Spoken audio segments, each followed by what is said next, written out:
At narito na naman ang mainit na balita mula sa mundo ng social media na hatid sa inyo ni Madam Chika. Narito ang isang kapapasok na balita na tiyak na magpapabigla sa lahat. Isang malaking usapin ng kasalukuyang iniimbestigahan ngayon sa Kongreso matapos umabot sa 1 trilyon na pisong alok ng pondo para sa isang impeachment laban kay Vice President Sara Duterte. Ang balitang ito ay unang sinapubliko ng Senator Amy Marcos na nagbukas ng isyu sa pondo at mga plano na ilang mga personalidad na umunay nagpakaloob sa isang lihim na operasyon. Ang mga detalye ng isyong ito ay alamin natin sa mga susunod na minuto. Isang kontrobersyal na pahayag ang binulgal ng Senator Amy Marcos kahapon sa kanyang pagtalo sa isang Senate hearing. Ayon sa kanya, may mga malakalinyang plano ang ilang sektor na gamitan ang 1 trilyon na pisong pondo upang patalsikin si Vice President Sara Duterte mula sa kanyang pwesto. Ang plano umano ay nakatago sa ilalim ng mga dokumento at lihim na operasyon ng mga political alis na ilang miyembro ng posisyon. Ayon naman sa ilang mga eksperto, isang malaking halaga ng pondo ang nasabing trilyon para sa isang impeachment na may kakayahang makapagbago sa takbo ng politika sa bansa.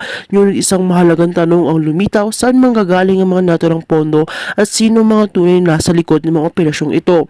May mga nagsasabi na ito ay isang pagtatangka upang muling makapaghari sa politika ang mga paboritong pamilya at alyado ng ilang senador at kongresista. Samantala, hindi pwedeng baliwalain ng mga pahayag ni Senator Amy Marcos na isa sa mga pinuno ng Administrasyong Marcos. Ayon sa kanya, ang kanyang mga sinabi ay isang hakbang upang magbigay alam sa publiko tungkol sa mga lihim na galaw ng mga taong may malasakit lamang sa kanilang kapakinabangan. Hindi pa malinaw kung anong mga hakbang ang susunod na gagawin ng mga otoridad, ngunit ang kanyang pahayag ay nagbigay daan sa mususing pagsisiyasat. Ang impeachment ay isang seryosong hakbang sa ilalim ng itang konstitusyon at kinakailangan ng solidong ebidensya at malakas na suporta mula sa mga mambabatas.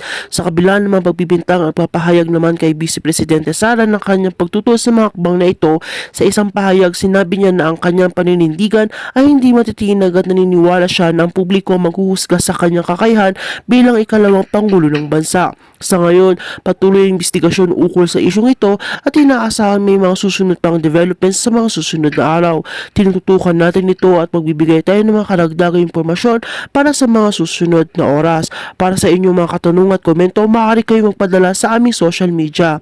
At kung bago ka pa lamang sa aking channel, ay huwag kalimutan mag-like, share, and subscribe para update ka sa aming balita. At para naman sa karagdagang impormasyon, panoorin ang buong video.